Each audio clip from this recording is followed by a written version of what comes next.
akuntansi keuangan syariah. Nah, di sini kami akan mempresentasikan hasil PPT mengenai akuntansi mudharabah. Sebelumnya perkenalkan nama kami, saya Mbak Ica Sudianingrum dengan NIM 2302-135. Saya Syafita Fatimah WSI dengan NIM 2303100062. Nama saya Rosli Fianti dengan NIM 23011058. Saya Vina Maulida dengan NIM 23021017. Nama saya Tria Fiana Radani dengan NIM 2302100063. Nah, berikut materinya ada di layar.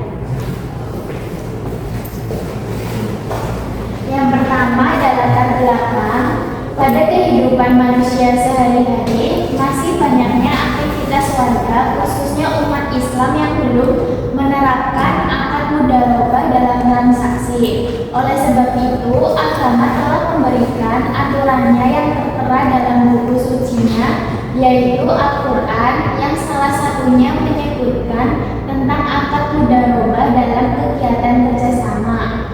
Dari seluruh aktivitas kerjasama, prinsip usaha bersama merupakan prinsip yang selalu terdapat dalam kehidupan sehari-hari, terutama dalam prinsip ekonomi Islam.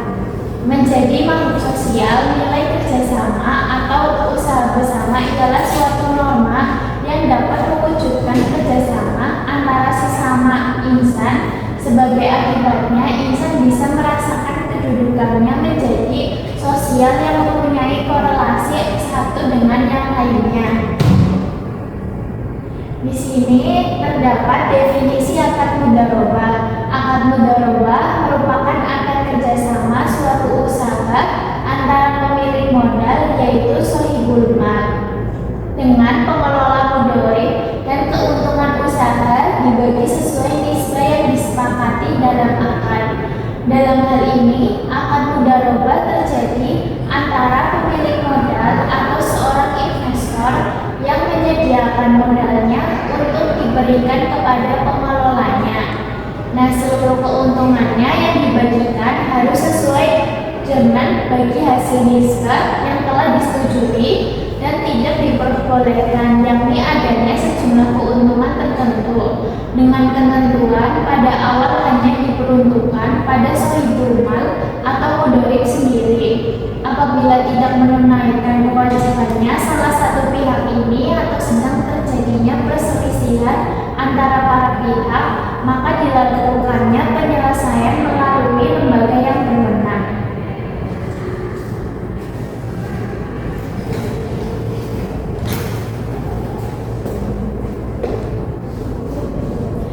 Yang kedua ada jenis akad mudharabah. Yang pertama ada mudharabah mutlaqah atau investasi tidak terikat. Mudharabah mutlaqah adalah bentuk kerjasama antara pemilik dana dan pengelola tanpa adanya pembatasan oleh pemilik dana dalam hal tempat, cara maupun objek investasi. Dalam hal ini, pemilik dana memberi kewenangan yang sangat luas kepada mudharib untuk menggunakan dana yang diinvestasikan.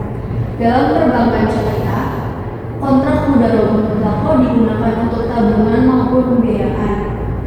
Pada tabungan mudharabah, penabung berperan sebagai pemilik dana, sedangkan bank sebagai pengelola yang mengkontribusikan keahliannya dalam mengelola dana penabung. Sedangkan pada investasi mudharabah, bank berperan sebagai pemilik dana yang menginvestasikan dana yang ada padanya kepada pihak lain yang memerlukan dana untuk keperluan usahanya. Hasil usaha yang diperoleh bank selanjutnya dibagi antara bank dengan sahabat pemilik dana sesuai dengan porsi nisbah yang disepakati di muka.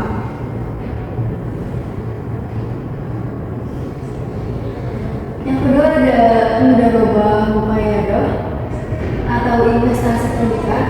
Mudharabah muqayyadah yaitu mudharabah yang pemilik dananya memberikan batasan kepada pengelola dana mengenai lokasi, cara, dan atau objek investasi atas sektor usaha. Dalam penghimpunan dana dengan prinsip mudharabah kedudukan bank hanya sebagai agen saja, karena pemilik dana adalah nasabah pemilik dana mudharabah muqayyadah, sedangkan pengelola dana adalah nasabah pembiayaan mudharabah muqayyadah.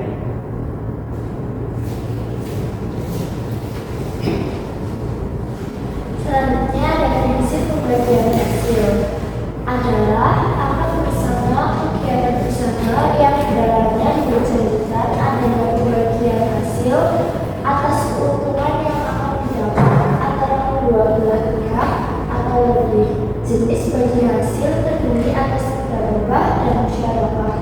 Yang A, mudharabah, akad antara pemilik modal dan pengelola modal untuk memperoleh keuntungan dengan kesepakatan bahwa pembagian hasil keuntungan dibagi sesuai nisbah yang disepakati di awal akad. Prinsip pembagian hasil usaha adalah revenue sharing atau profit sharing. Secara operasional, pemilik modal di sini adalah bank dan pengelola modal adalah nasabah. Yang B, musyarakah, akad untuk usaha patungan untuk membiayai usaha yang halal dan produktif. Pembayaran kembali atas dana dari pihak-pihak yang terlibat dalam pembiayaan proyek tersebut. Berikut hasil yang disepakati dapat dilakukan secara bertahap ataupun sekaligus setelah proyek selesai. Produk pelayanan pengungkapan syariah yang sesuai prinsip musyarakah adalah pembiayaan proyek. Kemudian ada dasar syariah. Dasar hukum mudharabah yaitu Al-Quran. Dalam Al-Quran tidak disebutkan dengan jelas tentang mudharabah. Walaupun demikian, ulama di kalangan kaum muslimin telah sepakat tentang bolehnya melakukan semacam perniagaan ini. Secara umum, dasar mudharabah lebih disebutkan pada anjuran untuk melakukan usaha. Hal ini dapat dilihat pada dasar hukum mudharabah sebagai berikut. Yang pertama Al-Quran, kedua Al-Hadis, tiga Ijma, dan keempat Qiyas.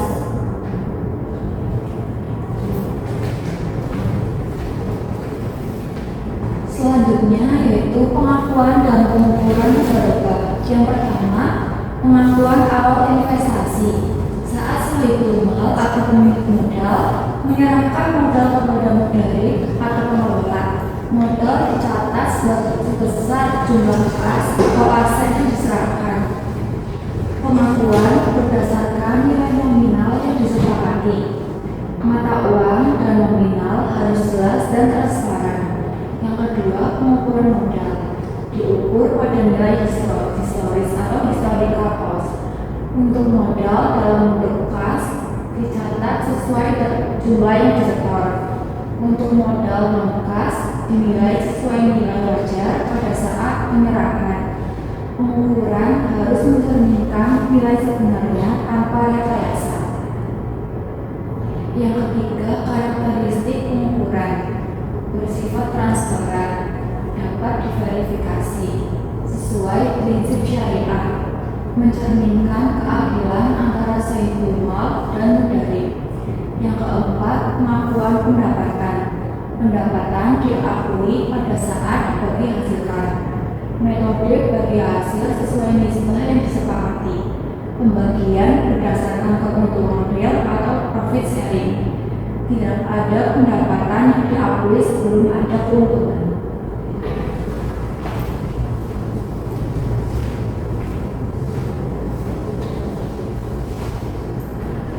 Selanjutnya, lanjutan dari sebelumnya, pengakuan dan pengukuran mudharabah.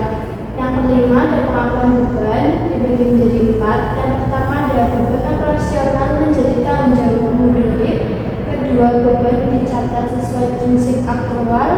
Ketiga, transparansi dalam pencatatan beban. Dan yang keempat, pemisahan beban modal dan beban operasional. 6. Metode pembagian hasil. Yang pertama ada nisbah bagi hasil ditentukan di awal perjanjian. Kedua, untuk contohnya 70 dibanding 30, mudarik 70 dan sahibul mal 30. Ketiga, perhitungan bersih setelah dikurangi beban. 4. keempat, pembagian proporsional sesuai kesepakatan. Yang ketujuh ada risiko pembagian dibagi menjadi empat. Yang pertama ada risiko kerugian ditanggung pemilik modal. Dua, mudorib kehilangan keuntungan atau upah kerja. Tiga, kerugian modal menjadi tanggungan seribu mal. Dan yang keempat, kerugian akibat kelalaian mudorib menjadi tanggung jawabnya. Prinsip utamanya ada empat: keadilan, transparansi, kesepakatan bersama, sesuai prinsip syariat.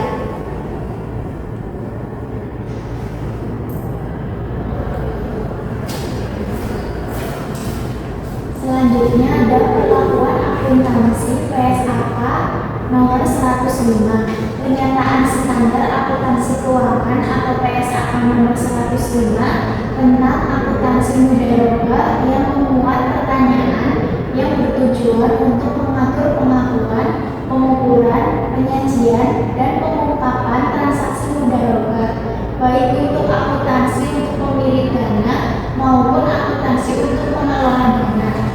Prinsip pembagian hasil usaha diatur dalam PSAK nomor 105 pada paragraf 11 adalah pembagian hasil usaha mudharabah dapat dilakukan berdasarkan prinsip bagi hasil atau bagi laba.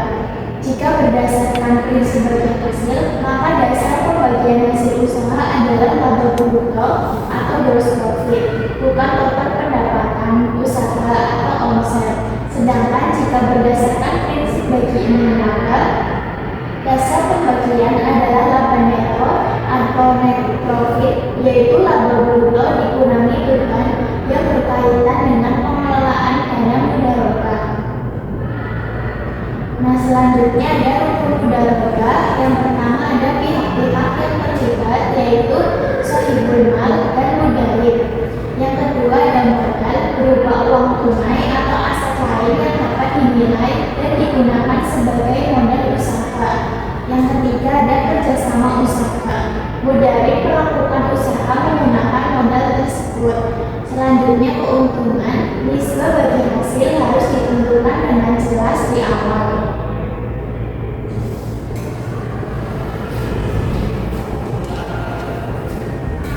Selanjutnya ada syarat mudharabah. Yang pertama, modal harus diketahui jumlahnya secara jelas. Nisbah. Yang kedua, nisbah keuntungan harus ditentukan secara jelas dan tidak boleh berbentuk nominal tetap atau harus persentase. Yang selanjutnya ada usaha yang dilakukan harus halal dan sesuai syariat. Contoh praktik mudharabah. Ilustrasi kasusnya ada Sayyidina, Bapak Ahmad menyediakan modal sebesar 50 juta. Mudorib, Budi memiliki keahlian di bidang usaha kuliner. Mereka sepakat keuntungan dibagi 60% untuk Bapak Ahmad dan 40% untuk Budi. Jika usaha mengalami keuntungan 10 juta, maka 6 juta diberikan kepada Bapak Ahmad dan 4 juta untuk Budi. Jika terjadi kerugian bukan karena kelalaian Budi, Bapak Ahmad menanggung seluruh kerugian modal.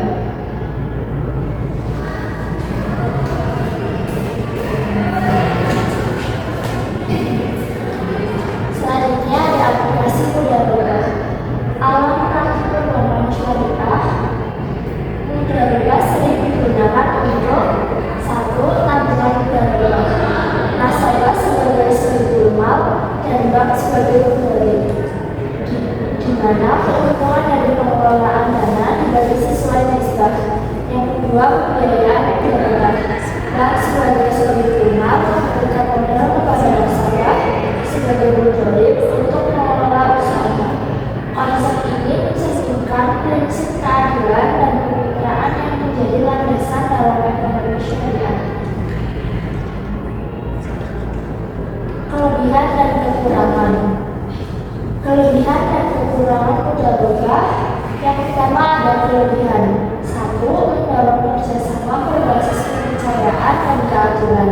Yang kedua, memberikan kesempatan kepada pihak yang memiliki keahlian tetapi tidak memiliki modal untuk memulai usaha. Yang ketiga, risiko bagi hasil pengurangan beban salah satu pihak.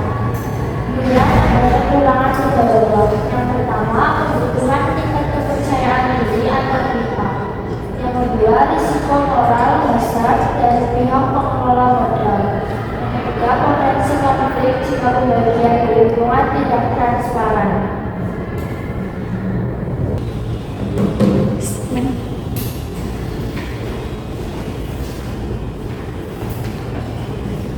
Selanjutnya yaitu prinsip dasar akuntansi mudharabah. Prinsip dasar akuntansi mudharabah yang pertama yaitu transparansi. Pencatatan harus jelas dan dapat dipertanggungjawabkan. Yang kedua yaitu kepatuhan syariat. Semua transaksi harus sesuai hukum Islam.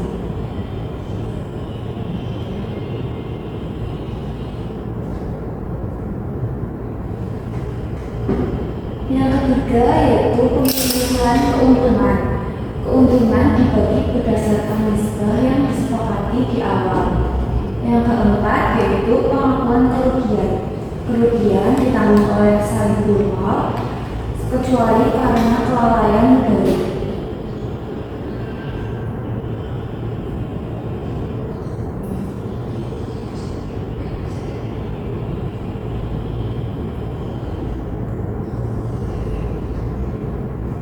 Selanjutnya yaitu laporan keuangan mudharabah. Laporan keuangan mudharabah yang pertama yaitu laporan posisi keuangan. Modal mudharabah dicatat sebagai kewajiban. Yang kedua laporan laba rugi. Beban bagi hasil kepada sahibul mal dilaporkan kepada pengelola laba. Yang ketiga catatan atas laporan keuangan atau CALA. Rincian akbar, nisbah, dan perhitungan keuntungan dijelaskan secara terperinci.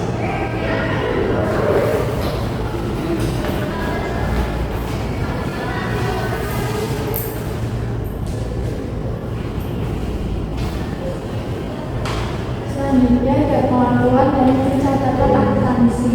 Pertama, pengakuan dan pencatatan akuntansi.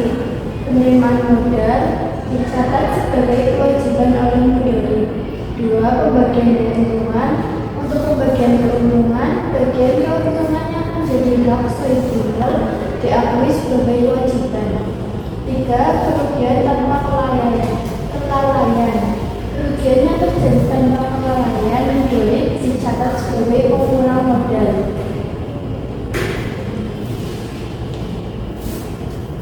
Untuk kesimpulan, akuntansi mudharabah sebagai salah satu bentuk pembiayaan dalam ekonomi Islam. Mudharabah adalah kerjasama usaha antara pemilik modal atau sahibul mal dan pengelola usaha atau mudharib, di mana keuntungan ini dibagi sesuai kesepakatan, sementara kerugian menjadi tanggung jawab pemilik modal kecuali disebabkan oleh kelalaian pengelola.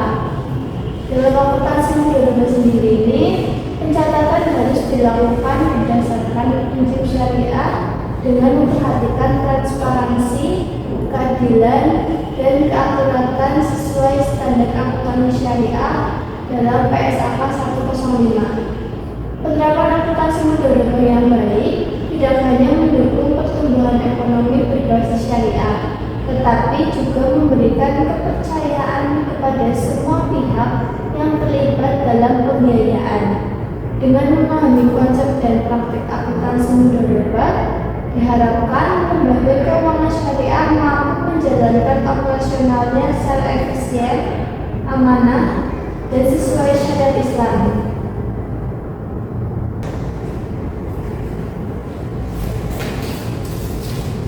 Sekian itu saja presentasi dari kelompok kami. Mohon maaf apabila ada kesalahan kata yang kurang berkenan.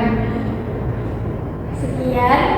Wassalamualaikum warahmatullahi wabarakatuh.